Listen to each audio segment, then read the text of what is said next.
I'm making shrimp and artichoke francese today. This is a takeoff on the classic Italian-American dish that was created, they say, in the New York area. It has a beautiful lemon and wine sauce. It's a thick and luxurious sauce that once you learn how to make, you're just going to want this dish again and again. If you want to make it with chicken, you can just use the same recipe and just dredge some very thin chicken breasts. I hope you enjoyed the video, and I hope this becomes one of your new favorite dishes to make. Mince 4 to 5 garlic cloves. Grab 4 eggs and beat them in a bowl. Grate half a cup of Parmesan cheese, or it could be Pecorino cheese too. Blend your cheese in with your egg mixture. This is going to be your batter. If you need more eggs later on, just add 2 more eggs to the bowl and it will be fine. Make sure your cheese and your eggs are blended really well. Now we're going to zest a lemon. That's just the outside skin of the lemon, and don't go too far down and get to the white part of the lemon. That's called the pith. I'm going to place my lemon zest on a large plate. This is going to be where the flour is going to go. So now scoop out about 2 cups of all-purpose flour and mix it really well with that lemon zest. Then you're going to salt and pepper the mixture too, just to add some great flavor. This mixture is what you're going to use to dip your artichoke hearts in and your shrimp in before you add it to your egg mixture. Seasoning with the lemon zest and the salt and pepper are going to add beautiful flavor. Now it's time to juice half a lemon. I love juicing lemons this way, where you just puncture it with a fork and you squeeze it right up against the fork. Thinly slice a whole lemon. You're going to actually cook with these lemon slices later on. Here's our artichoke hearts. Always make sure they're packed in water, and I've purchased them already quartered. So let's strain them, but don't rinse them. You don't want to add any more water to them. Now lay the artichoke hearts out on a platter or on a cutting board and pat them dry. You want to get a lot of that moisture out of them. And do the same with your shrimp. Pat them really dry. I left the tail on mine, but you can take those off. It makes it a little bit easier to eat. These were extra large shrimp and they were peeled and deveined. Get your dipping station ready right near where you're going to cook. Add about 1/4 cup of olive oil to a large sauté pan. Now it's time to dredge your artichoke hearts first in the flour mixture and then dip them into the egg mixture.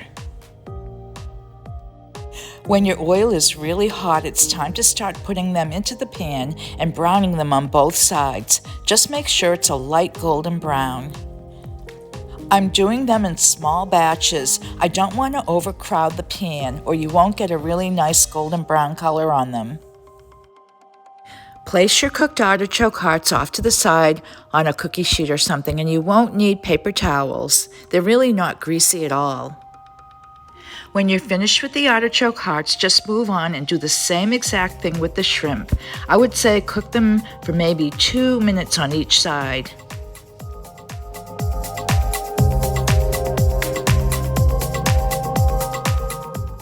Once again, you don't want to crowd the pan. This will give you a lot of nice room in there to brown your shrimp. After you've finished cooking your shrimp and your artichokes, pour off the oil, but then you can just wipe out your pan with a paper towel. It's time to make the sauce, so add 4 tablespoons of unsalted butter to your sauté pan. Make sure that your butter is melted and then add 4 tablespoons of flour to the pan and whisk it or mix it really well till it's smooth.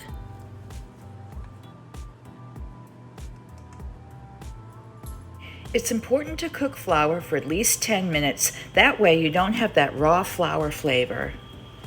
So I'm cooking this for about 5 minutes right now, and then I'm going to add the garlic, and then I'll finish cooking this sauce for about at least another 5 minutes. Your mixture will look really muddy, but don't worry, once we add our wine and our chicken stock, it's going to smooth out beautifully. Always try and use a dry wine when you're cooking. This is a Sauvignon Blanc, or you could use a Pinot Grigio. After you've mixed the wine in and blended it really well, you're going to add the juice of that half a lemon.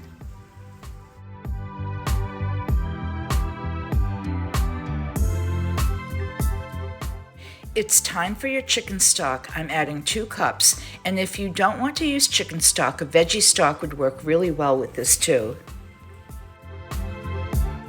Get your sauce really smooth and then cook on medium-low for about 5 more minutes. It should be a little bit bubbly, but don't overcook it. You'll want to taste your sauce at this point, and then you're going to want to season it with salt and pepper.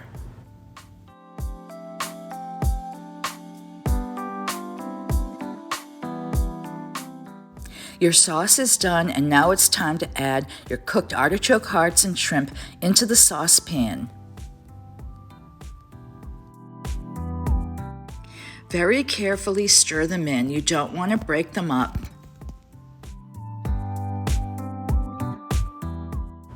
The last thing I add always when I'm using fresh herbs like fresh basil or fresh parsley is to add it in at the end, and I shut the heat off so it won't overcook.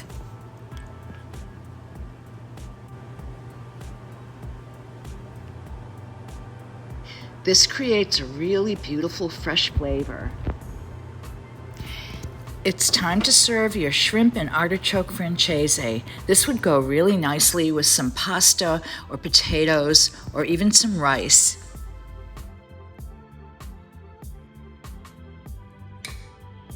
So now I've got to taste this. I think I'll go for the artichoke heart first.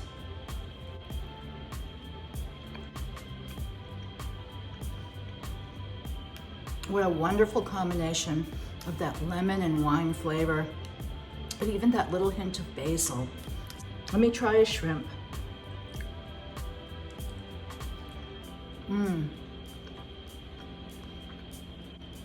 The shrimp is so tender. That wonderful batter that we made really helped protect it and keep it juicy and really soft. Please make this dish really soon. I think you're going to love it. Thanks for watching, and make sure that you subscribe if you haven't already. Have a great day.